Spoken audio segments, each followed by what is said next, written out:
Okay, well, good evening again. So we continue our jumping back and forth between koans and old women's poems of enlightenment. This week we flip back to the Mumonkan, the Gateless Barrier, and this particular text is the one I'm following, which is by Shakyamuni. The koan we are going to look at this week is number 6 in this book, which is Shakyamuni holds up a flower. A story I am sure all of you have heard many, many times. So as I usually do with these, what I'll do is I'll read through the koan, Mumon's commentary, and Mumon's short poem that he puts together on this. And then I will just, I'll talk about it, talk about some of the more important points in here, and then I'll read it through it one more time with commentary as I go through it, and then I will pause, or stop, and we will have a discussion about it, see what that brings up for you and what kind of questions, comments, etc. you'll have. So here we go, first time through the koan. The koan title again is Shakyamuni holds up a flower. Long ago, when the world-honoured one was at Vulture Peak to give a talk, he held up a flower before the assemblage. At this, all remained silent. The venerable Mahakashyapa alone broke into a smile. The world-honoured one said, "I have the all-pervading true dharma, incomparable nirvana, exquisite teaching of formless form. It does not rely on letters and is transmitted outside scriptures. I now hand it to Mahakashyapa." So that's the koan. The commentary. Yellow-faced Gautama is certainly outrageous. He turns the noble into the lowly, sells dog flesh advertised as sheep's head. I thought there was something interesting in it. However, at that time, if everyone in the assemblage had smiled, to whom would the true dharma have been handed? Or again, if Kashyapa had not smiled, would the true dharma have been transmitted? If you say that the true dharma can be transmitted, the yellow-faced old man with his loud voice deceived simple villagers. If you say that it cannot be transmitted, then why was Kashyapa alone approved? So the poem, a flower is held up, and the secret has been revealed. Kashyapa breaks into a smile. The whole assemblage is at a loss. What on earth? Okay, so again, with all of these koans, multiple ways of approaching these koans, and in a lot of traditions, the way one would use these koans is they're just exploratory conversations, they're topics, seeds for conversation. The tradition that this particular text comes out of, Rinzai Zen, these are used as breakthrough techniques, and that's the approach I'm going to be looking at them from, because at the end of the day, whichever approach you're using, with commentaries, conversations, whatever, what you're trying to do is use these as a way of helping create openings, create insight, create openings for wisdom, create breakthroughs for Kensha, for these spectacular awakening moments. So I'm going to approach it from that perspective. The world-honored one, of course, is Shakyamuni Buddha. And with all of these, a starting point is there's a paradox. There's something that just doesn't make sense in this. What is the paradox? Let's first of all land on what that paradox is, because that's the place where the work happens. It's holding this paradox. It's finding how, and then moving to the place where both sides of this paradox can be held. So what is the paradox here? In the commentary, If you say that the true dharma can be transmitted, then the old man deceived, the old man being Buddha, of course, deceived the villagers. If you say it cannot be transmitted, why was Kasho acknowledged? What is this transmission thing? Buddha held up a flower. Something happened, and then Kasho responded. Nobody else did, but Mahakashyapa responded. And then Buddha said, there's this transmission thing. What is this transmission thing? What happened in that exchange? What happened in that moment? And why was it exclusive to Mahakashyapa and nobody else got it? What's that all about? There's a contradiction or a paradox here to hold.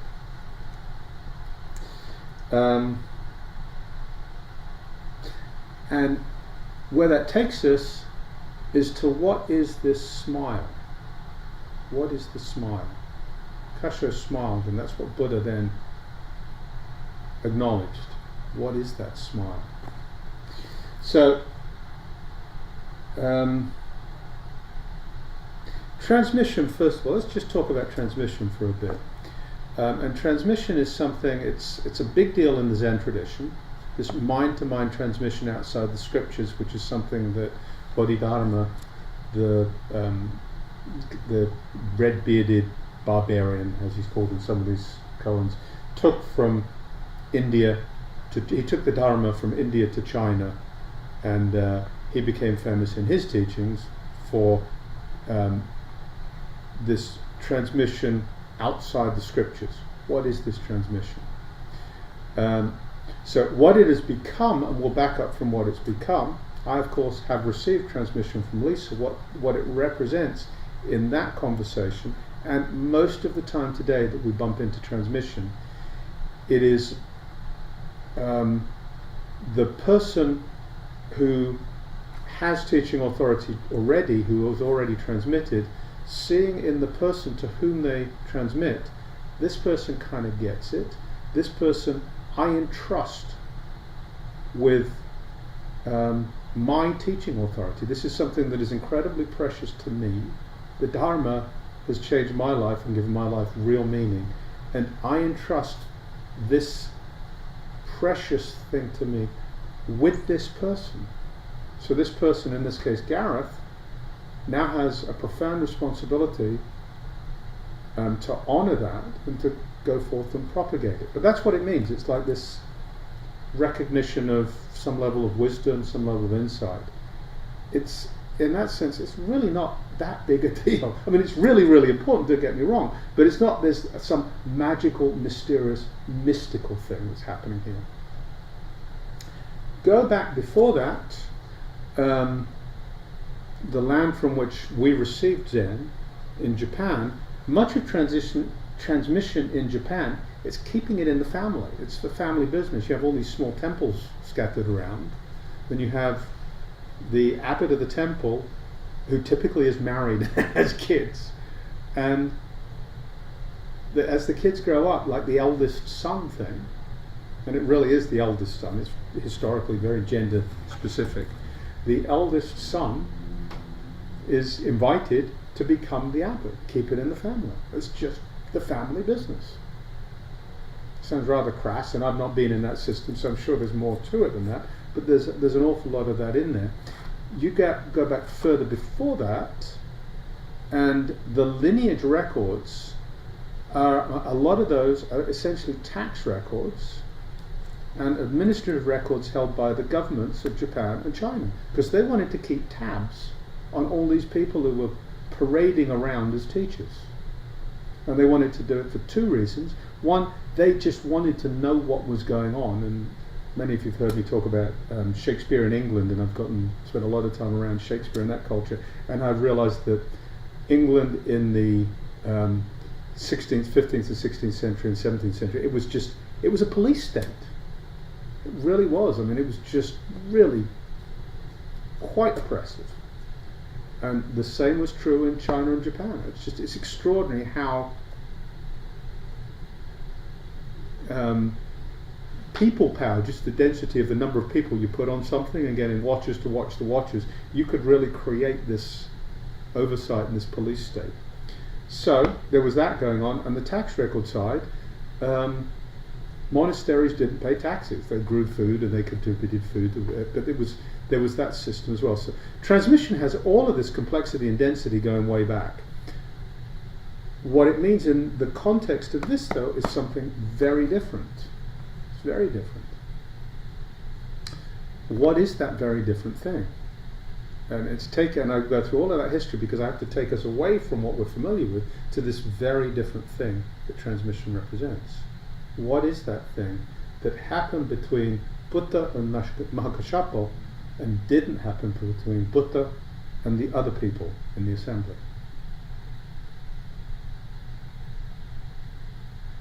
Another important piece of context for this, it's the assembly. So Buddha was a big deal.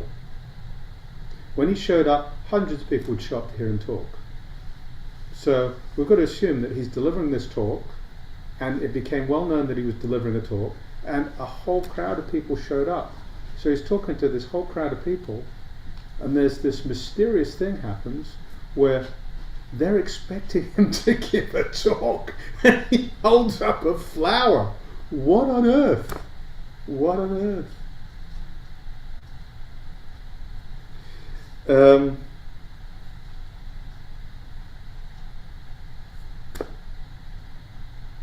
So the transmission, I'll do more about it. Well, no, I'll start on the transmission thing. Actually, let me just see where the word comes in here.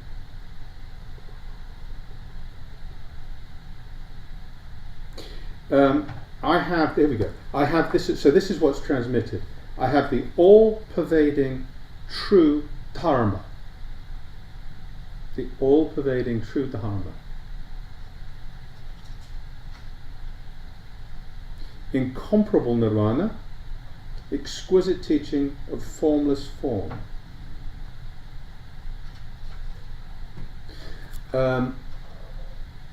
The Heart Sutra, which we chant on Sundays, form is empty, form is emptiness, emptiness is form.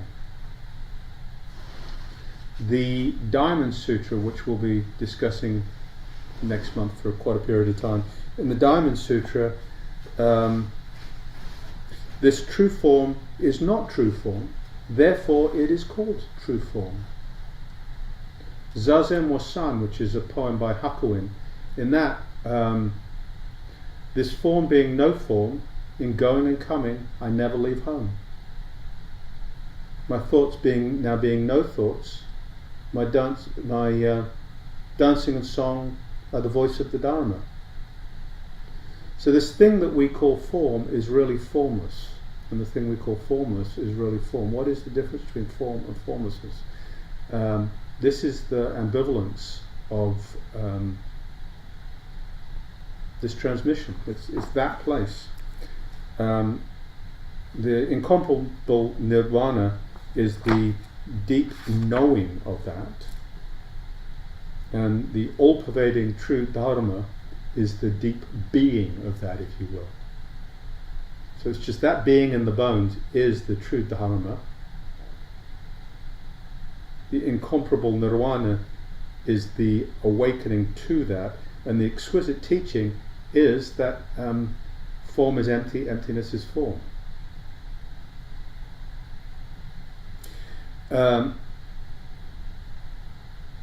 And in earlier koans in this collection, we talked about tangling eyebrows with the masters of the past, with Buddhas of the past, and with the lineage of the ancestors.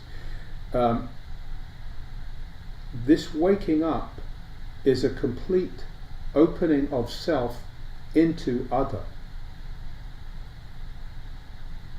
It's this deep being. So in that moment, there was no separation between Mahakashyapa and Buddha. So let's move on from that and talk about the smile. What is this smile? Because it comes out in the smile.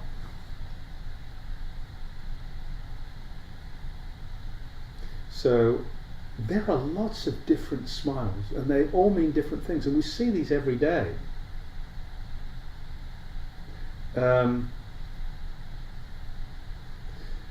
There's the polite smile when you meet somebody and you just, you're being friendly. There's the in the corporate world, there was in the vernacular in the corporate world, there was the SE grin, if you all remember that one, right? Which is the person you wouldn't trust with anything, but they're giving you this smile to try and say something to you. There's at the airport. If you're watching people at the airport, you see somebody standing there reading their book or just waiting anxiously, and then they see a crowd start to come up the elevator, they put their book down, they look expectantly. Go back down or do whatever. And then the next crowd comes up and they look expectantly. And then the next crowd comes up. And then there's the face they recognize and their whole face lights up. And they rush out and their arms are out and they hug this person. That's another smile. That's the smile that includes everything, that includes the outside, that opens up and brings everything in. There's another smile where somebody's worked really, really hard for their exams. Something that's really important for them, their test. Driving test, I don't know. It could be anything that matters and you've worked really hard for it, and there's that moment of uncertainty when you don't know if it's going to land or not. It could be growing your vegetables and you've been away and you come home from 2 weeks away. Have your tomatoes come out yet? But there's that moment when that internal question is answered affirmatively. And so there can be that internally oriented smile. Oh, look at that, it's happened. What I wanted has happened. That's another smile. What is Kasho's smile?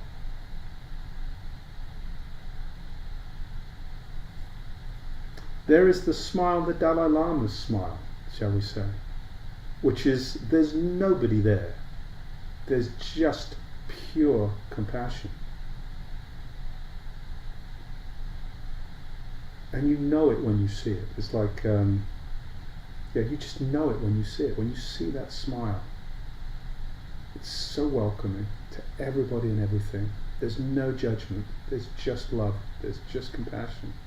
What is this smile?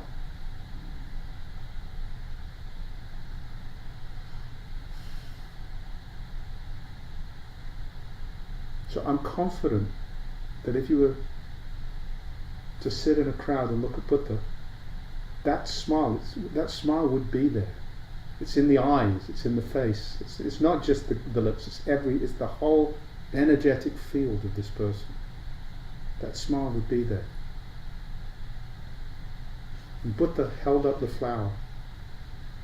And it could represent the Lotus Sutra. I like to think it's a story that comes out of the Lotus Sutra. The flower represents the Lotus Sutra. Doesn't matter. I mean, the symbolism isn't what really matters here. What matters is that is a representation. It's like Gute's finger, the one finger Zen. That flower is the universe. That flower is everything. And Buddha and Kasho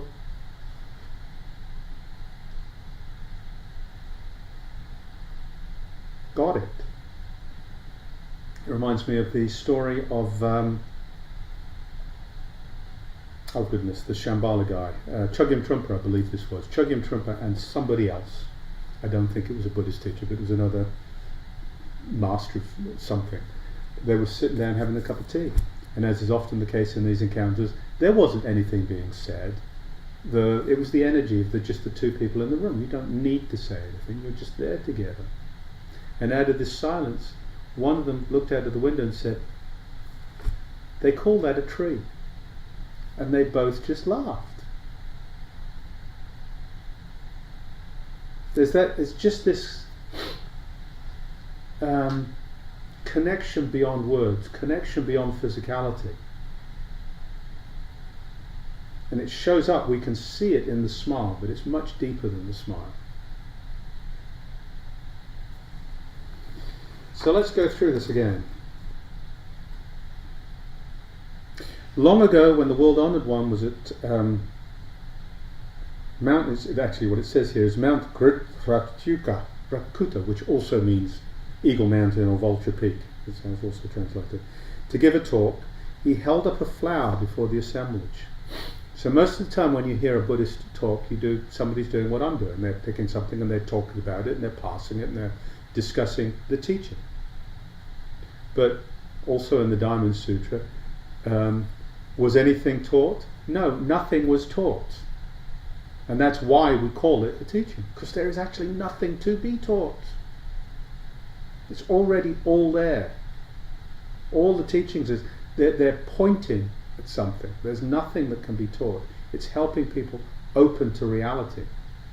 So the flower, the silence, often people ask Buddha questions and he didn't say anything.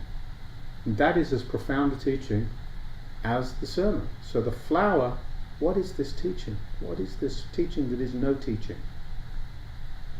So simple, but not easy. To give a talk, he held up a flower before the assembly. This all remained silent, and the Venerable Kashyapa alone broke into a smile. And that smile is this smile we're talking about. This is the smile that is more than seeing the smile. It's the smile that is the whole universe there. It's the universe connecting with the universe. It's mirrors seeing mirrors. Mirrors facing mirrors. The Buddha said, I have the all-pervading true dharma, incomparable nirvana, exquisite teaching of formless form. That's what the flower's pointing at. It does not rely on letters. It can't. You can't talk about this stuff. And is transmitted outside the scripture. The transmission is just this opening up, this awakening, and in this awakening, knowing it, knowing each other in this awakening. Yellow-faced Gautama is certainly outrageous. The yellow here represents, yellow is a colour of gold, which is enlightenment. It is an awakening. It's also to represent earth in the symbology of a lot of Buddhist teachings. So there's this very grounded awakening kind of sense in yellow-faced Gautama. Certainly outrageous. He turns the noble into the lowly, sells dog flesh advertised as sheep's head. That's also translated as lamb's meat. So there's an idea of this disparaging tone actually being words of admiration. It's in order to transmit the truth, Buddha has to do something really menial, and that is a way of taking this incredibly precious smile, if you will, and encapsulating it in a flower. I thought there was something interesting in it. However, at that time, if everyone in the assemblage had smiled, to whom would true dharma have been handed?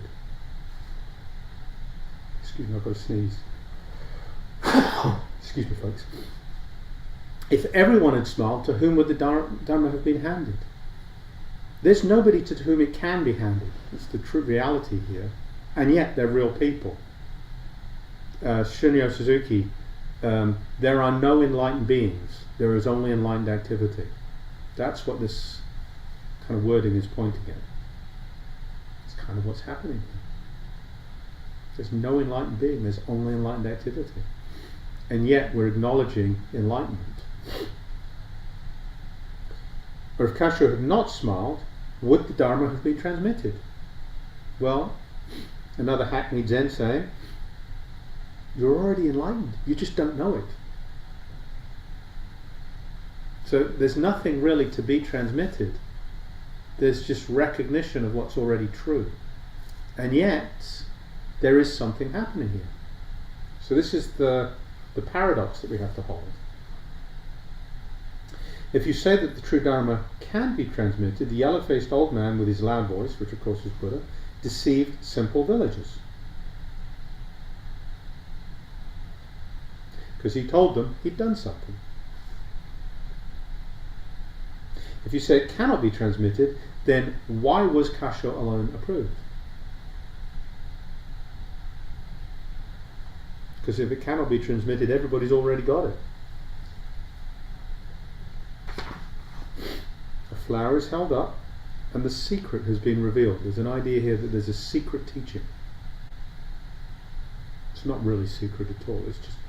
It's just we don't see it. It's really public. It's there all the time.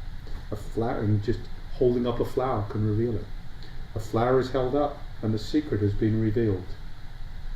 Kasha breaks into a smile, and the whole assemblage is at a loss. Which is the tragedy of suffering that we come back again and again to relieve. Enough of it. I've said enough words. Let us discuss.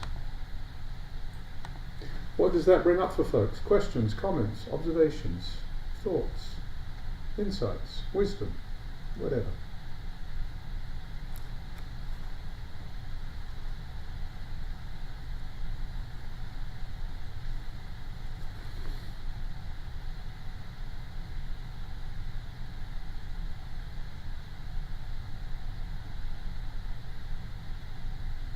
Ken.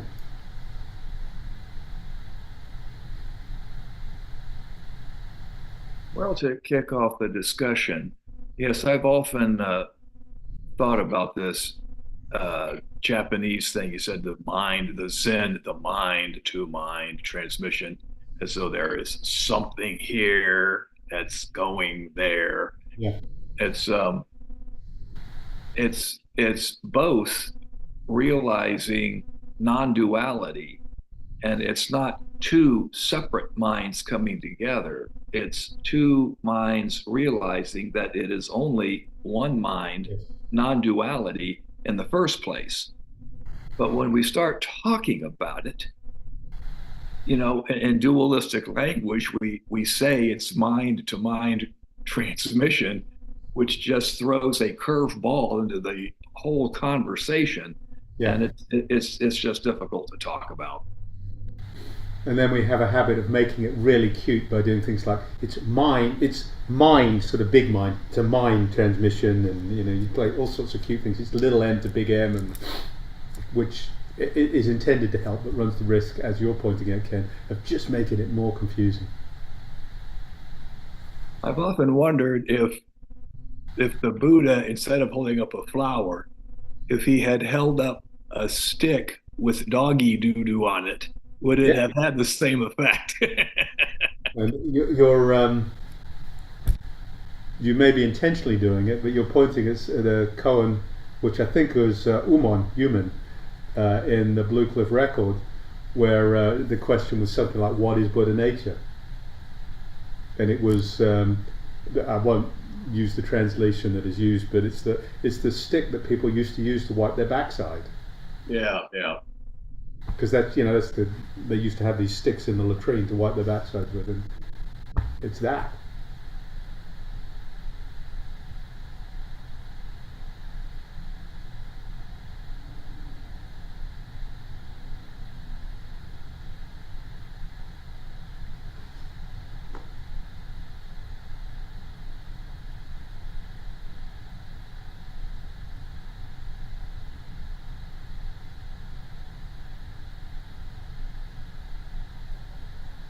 Clay, did you have something, or were you just crossing your hands? I'm just crossing my hands. I wish I had something.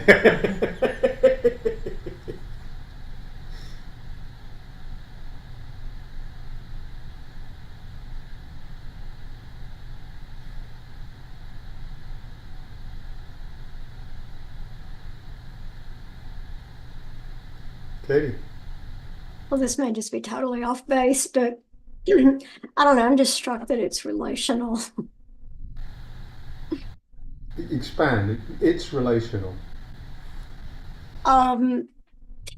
Well, first off, Buddha's talking to hundreds of people, and within that sense of, and this isn't the only story of awakening when the Buddha talks. Right. And sometimes everybody gets awakened, and sometimes one person gets awakened, and the sense of even mind-to-mind transmission, whether it's through teaching or it's through something that happens in this, there's some kind of interaction that happens as opposed to I don't know. I don't know where I'm going with that, but it just, that's kind of how it felt. So, At the risk of, and I don't know if that's, I think it's a really important point. Yes, I've used this one before as well. There's what's his name, Cuddle Ravelli, who's a he's a leading cutting edge scientist today with the gravitational wave theory or something, and it's just cutting edge science. And he had a conversation with a Tibetan Buddhist because he had been studying Nagarjuna, and he said, "Yeah, you know what I found interesting about Nagarjuna," and actually, Ken, it was you who pointed me at this, so thank you for that. But what he said is, what I realized after reading Nagarjuna is I don't have to answer any of these questions. Because you can't find, in science, you're not going to find the answers, because it's all relational. That's it. That's where we stop. It's just all relational. So yes, and there is something, there are stories around this that are really mysterious. So I'll give you two of them. This one was on a video that was prepared about Nisargadatta, who's the realized Hindu mystic whose teachings I really appreciate from the 20th century. And there's one of these little interviews with somebody who visited Nisargadatta. He talked about his experience visiting, and Nisargadatta said you'll come back 6 times, and on the 6th time, which, you know, it's a room full of people, there's no way Nisargadatta would be expected to remember this. Nisargadatta looked at him and said, "Enough," and just sort of pushed his hand towards him, said, "Leave now, you're done." And the guy walked out, just kind of shocked. And then 2 things happened. 1, he realized that it had been his 6th time, and 2, at that moment, the bottom just fell out. And the world was different. So there's something going on in an exchange. It's relational. There's something in that relationship. And there's the book that I've recently read about Deepa Ma. There are experiences recounted by people who spent time with Deepa Ma that indicate they were on the receiving end of a similar, very direct experience where they felt their mind change in meaningful ways. Something shifted when they were in Deepa Ma's presence. So there is something actually happening in that relationship when you are in like the immediate arena of this enlightened being. Yeah. Thank you, Katie, for bringing that up. Thank you for letting us see your grandchild, Sally. I think you put him to sleep. That's great. Oh dear. But actually, yeah, this I was about to say something. Just go to sleep doesn't seem to bother him. But I don't know, sometimes when I encounter these koans, you know, it's just like a wall goes up. I just don't want anything to do with them. But then after a while, and the same thing happened with the last thing we do. If I think about them, they're not that mysterious, really, or the one we were talking about last week too, or the 2 weeks before. But like this one, I think when I've learned something really important, it hasn't. This seems. I like what you said about this not being a magical thing. That it's something that happens, and so when I first read this koan, it was just like I didn't want anything to do with it. But I think about the most important things I've ever learned have come through a silent gesture on the Yes. part. And I don't know, I'm thinking specifically again, I think a lot back to art training, like all the training was there. But I'm remembering one time when my painting professor walked through the studio, and I think this was senior year, so people had had some experience and stuff. And he took everyone's palette. We had a big studio where everybody painted all in one space. He took everyone's palette and turned it upside down and smushed them on their paintings, like whatever they were working on. So their painting was eradicated. But it seemed important to me. Everybody, he was teaching something with that gesture. So to me, it seems like, to me, it pointed to something really important. So I think, again, it's not something mysterious. It's something, if we think about, there is that, and like Katie was talking about, a relationship, especially if you have a relationship with teachers, there is something that happens silently, and it's really important. And what we're doing with these koans, thank you, Sally, that's a lovely example. I'm sure in all art teaching, music would be the same. There are things that people will do when they just crash chords or change tempo. There are going to be things that a music teacher would do that are just nothing to do with words, nothing to do with obvious teaching. And what we're doing with the koans is using the verbal teaching construct to push us to a place that doesn't have words. And many of these koans, what is going on in the koan doesn't have words. The one finger. The one we had last time, which was the guy holding on to a tree with his teeth and had to answer. How do you answer? Well, you can't answer with words. That's the whole point. So yeah, absolutely. What you were saying, you're looking like I'm missing, but what you were, the connection I'm trying to get to here, Sally, is where it felt like you were connecting with these, is actually where it came out of the head. Mm-hmm. Yeah, and it was a similar circumstance in a way with, one teacher and a large group of people. I remember most people in that class got really angry. Yeah.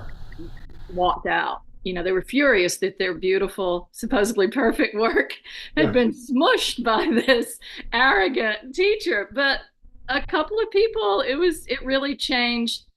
It wasn't just, it really changed the way we worked. Yeah. Approached our work. So I think what I'm saying is, that that it's not, that's why I appreciated you saying it's not this mysterious thing. I mean, it is and it isn't. But it's something we've probably all encountered, or when we've tried to teach anybody anything, how to make biscuits. I don't know. Yes. Like my grandmother, it can be something like my grandmother never wrote down her recipe and told me exactly how to make biscuits, but she did it. She transmitted her knowledge to me, so. Although mine aren't as good as hers.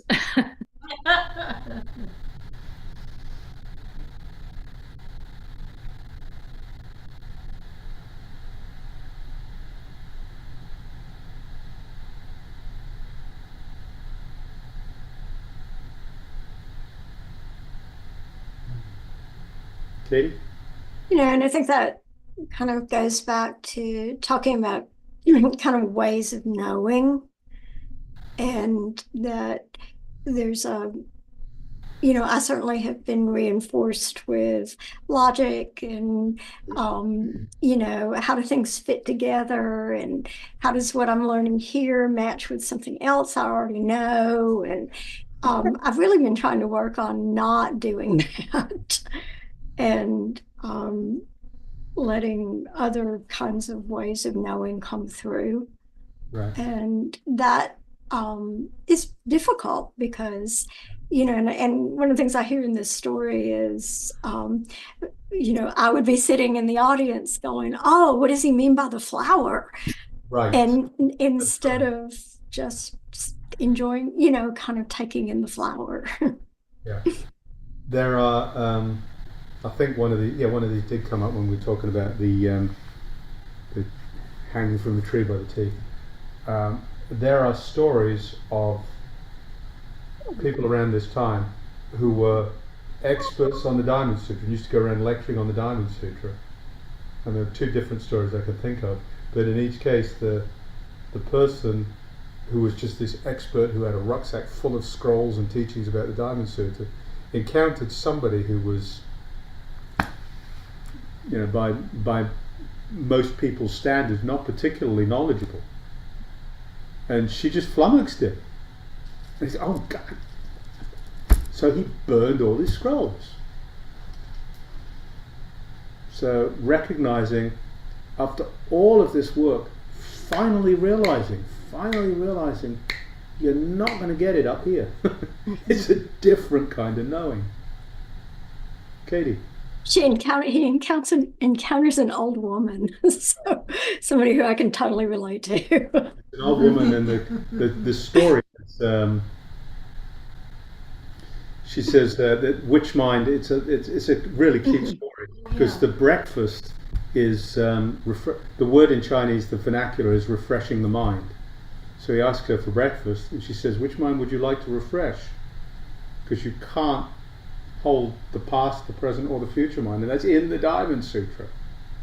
And he is totally floored by this. And the other woman's story is Gute. He's sitting there, and a traveling female practitioner asks him to say the one word of Zen to her. And again, he's trying to use his mind to come up with one word of Zen. What is the word that she's looking for? How can he say something that will impress her? Because if he does, she'll come in, have food, and she'll spend the night there, and she'll be comfortable. And if not, she's going to walk off into the rain and the cold.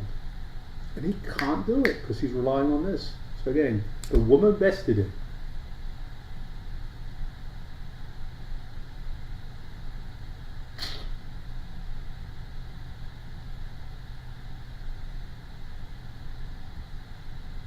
And both of those are bringing it back as well, Katie, to what you brought up earlier, which is it's relational. It's a different kind of knowing. It's a knowing that is embedded in relationship. It's all about that relationship.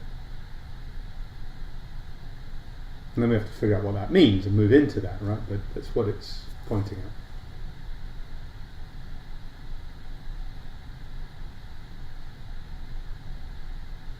at. Anything else, folks?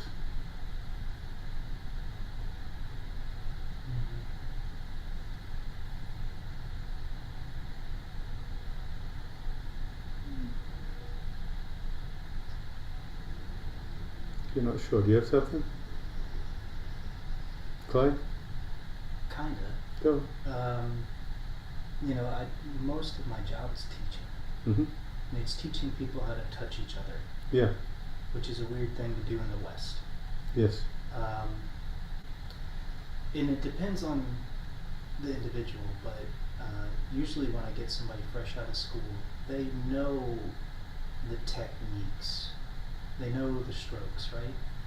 But they don't know how to string them all together. Yeah. They don't know how to do it in a way that doesn't feel like, stiff. Yep. So the first thing I do is I basically book them a whole day where they receive it, because they can't understand it until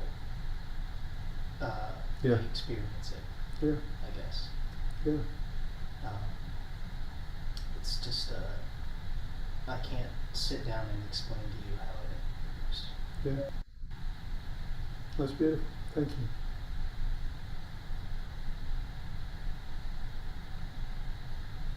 Did that come across? Clay was talking a little quietly. Did you all hear that? Good. Yeah, go on, Beth. I was going to say, I feel like we've talked a lot about the smile, but not a lot about the flower. Would you like to talk about the flower? Yeah, and it reminds me often of when Thich Nhat Hanh He's talking about the paper, is the sun, is the clouds, is the. Yes. I mean, it's a knowing, you know, each and everything contains everything. Yes. And I was so happy when I came across, was it Dongshen's, Mm-hmm. Mm-hmm. how he looked into the creek and it was not him, but Yeah. it was indeed him, and the world coming. I am not it, it is now me. It is now me, yeah. And that would make me smile too. Yeah. You know, just and Yeah. yeah, it's a knowing. And that's actually a good way of looking at the flower. I mean, the flower. I am not it, it is now me. And you are not it, it is now you. Oh, we both get this smile thing. Yeah, yeah. And but I will say on the smile, I mean, is, you know, when you make a joke or something and somebody gets it. Yeah.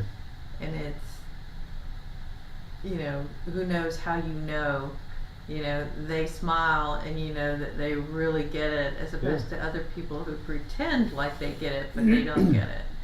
Yeah. And you know, it's just one of those things that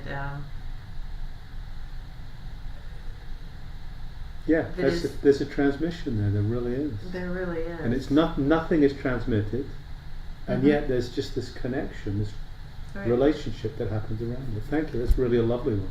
Thank It's a you. lovely way of looking at it. And it happens every day. It all does. The It time. happens all the time. Yeah. All the time. But it happens in little compartments and then it stops. Mm-hmm. And it can be just the continuous recognition of this is what it is. To stay there and not need these little pokes to remember it. Mm. Mm. Thank you, that was lovely. All right, folks, we're at 9 o'clock. Lovely to see everybody. It looks like we're seeing the baby one more time who's woken up. Oh my goodness. Oh my goodness. Because you finally stopped talking. He's very sleepy. Yes, I suspect Grandma is too. Grandma was I could do this forever. See you all soon. Have a good evening. Bye, y'all. Thank you. Bye.